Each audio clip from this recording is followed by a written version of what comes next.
All right, ready to dive deep into the story of FC Barcelona. We're going to explore a club that's, well, way more than just a team.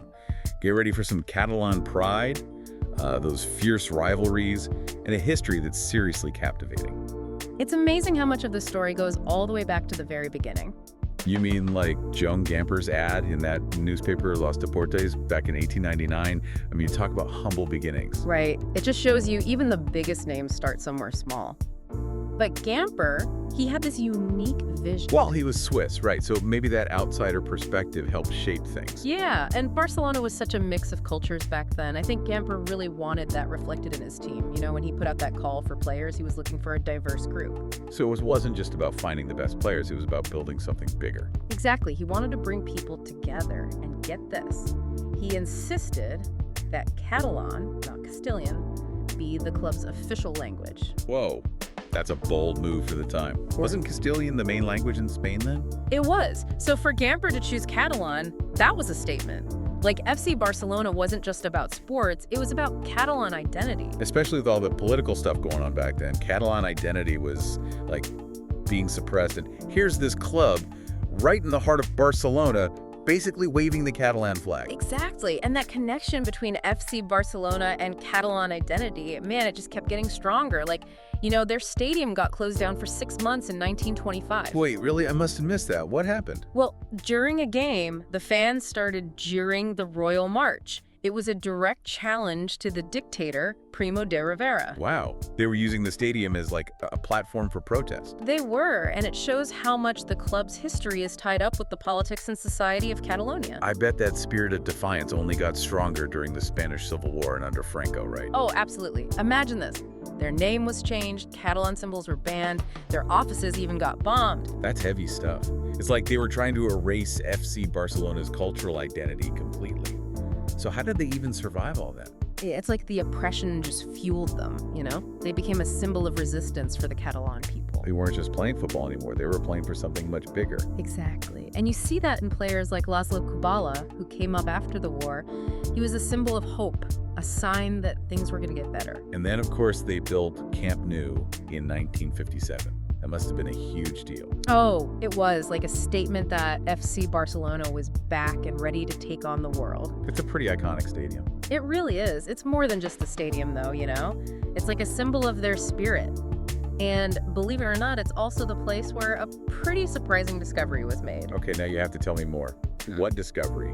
Well, to pay for Camp Nou, fans could buy bricks that had their names on them.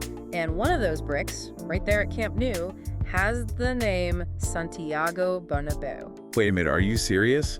The Santiago Bernabeu, as in the guy from Real Madrid. What's his name doing on a brick at Camp Nou? It's a wild story. We'll get to it later. But it just shows you, even with those huge rivalries, there's always going to be some shared history there. Football can bring people together in crazy ways. Okay, so back to FC Barcelona. We got to talk about Johan Cruyff. He totally changed the game, right? Oh yeah, Cruyff is a legend. He wasn't just a fantastic player, he was like a philosopher of football. He saw the game totally differently. And when he got to Barcelona in 1973, he brought this new style of play that changed everything. Yeah, everyone talks about total football. But what was that, really? Imagine every player can play every position. Fluid movement, constant passing, creating space. It was all about controlling the game by controlling the ball. That was Cruyff's total football. Sounds simple, but revolutionary. Yeah. Like he was conducting an orchestra out there on the pitch. And it worked. First season, boom. They won their first La Liga title in 14 years. And Cruyff, he won the Ballon d'Or twice while he was playing for them. But he was about more than trophies. He wasn't afraid to speak his mind. Absolutely. He even criticized the Franco regime. Not exactly a safe thing to do back then. And he embraced Catalan culture, which just made FC Barcelona an even bigger symbol of resistance. He used his platform to fight for what he believed in, both on and off the field. That's pretty powerful. Yeah. And then, of course, he came back as manager in '88 and created the Dream Team. That's a whole other story. But before we get there, we should talk about the time between his playing days and his return as manager.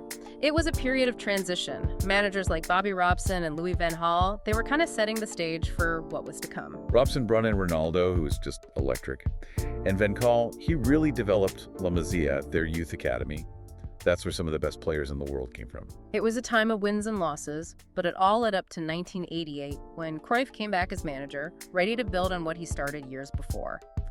So we're back, and we're talking about Cruyff's return to Barcelona as manager. That's got to be when things really took off. It was huge. He wasn't just about winning, though. It was about how they won. Playing beautiful, effective football. That was his thing. And that's where the Dream Team comes in. Wow. What made that team so special? I mean, besides the obvious, winning all the time. Well, you had this mix of incredible homegrown talent and big international stars. Think Pep Guardiola, Ronald Koeman, Michael Laudrup, all masters of that possession-based football, you know? Right.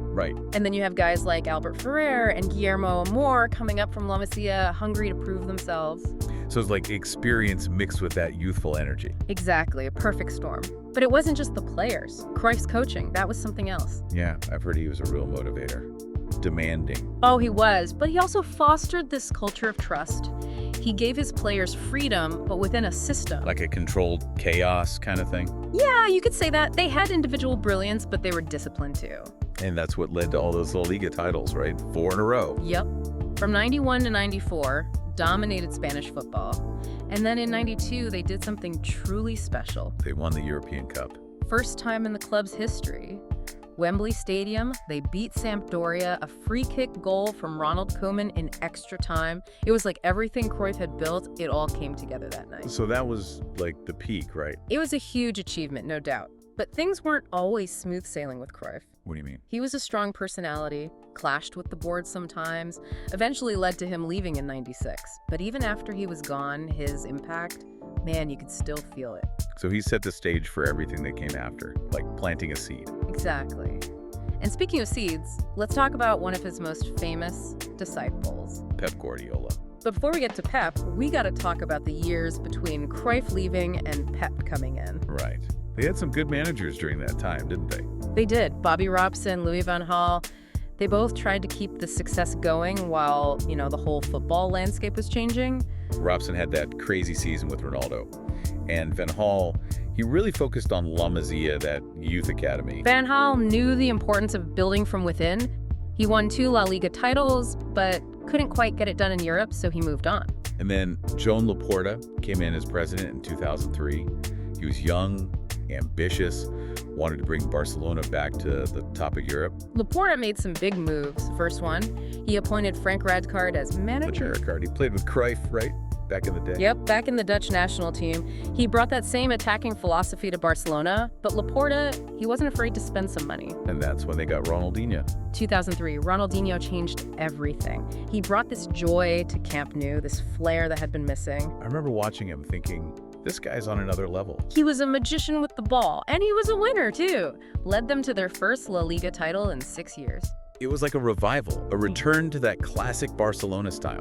But it felt like just the start of something even bigger. Oh yeah, it was. Rijkaard kept building the team, bringing in guys like Eto'o and Deco. Perfect fit for Ronaldinho style.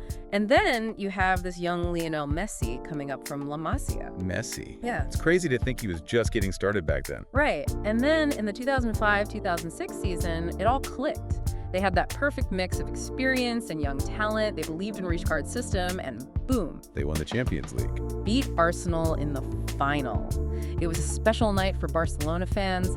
They were back on top of Europe, and a new era was about to begin. So here we are, the final part of our deep dive. Last time we ended with that Champions League win in 2006.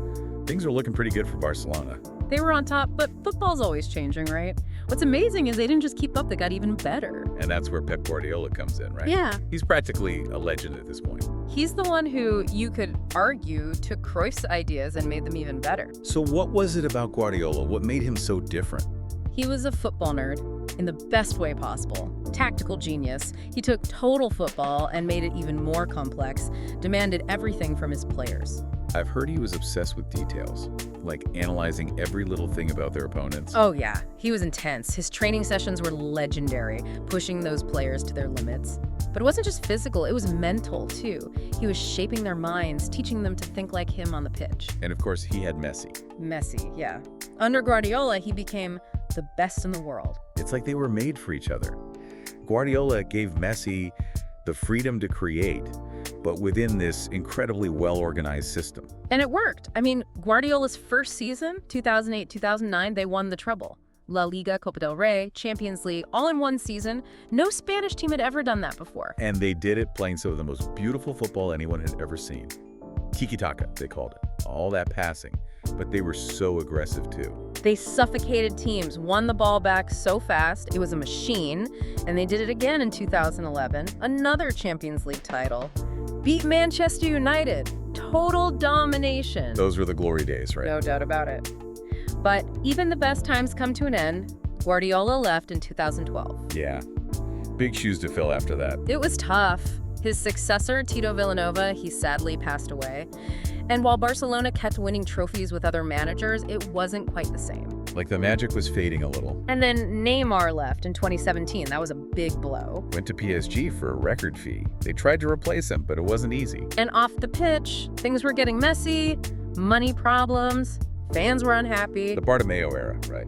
Not a great time for the club. Lots of bad decisions, no clear plan. It felt like they were losing their way.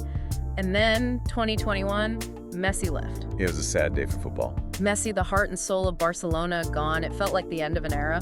But even after all that, Barcelona's still fighting, Laporta's back as president, and Xavi's a manager now, another club legend. They're rebuilding, trying to get back to those core values. Back to what made them special in the first place.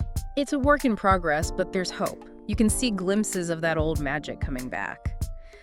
So, after this deep dive into FC Barcelona, what do you think? What's the most important part of their story? I think it's their philosophy. That commitment to playing a certain way. It's their DNA. They want to win, sure, but they want to win beautifully. It's more than just a game to them. It's about representing Catalonia, their culture. And remember that brick with Bernabeu's name on it. Even with those huge rivalries, they're all connected by this love for the game. It's a reminder that football can bring people together, even when they seem worlds apart. Well, that's our deep dive into FC Barcelona, a club with a history as rich and complex as, well, a perfectly executed tiki-taka passing move. What part of their story surprised you the most? And what do you think the future holds for this incredible club?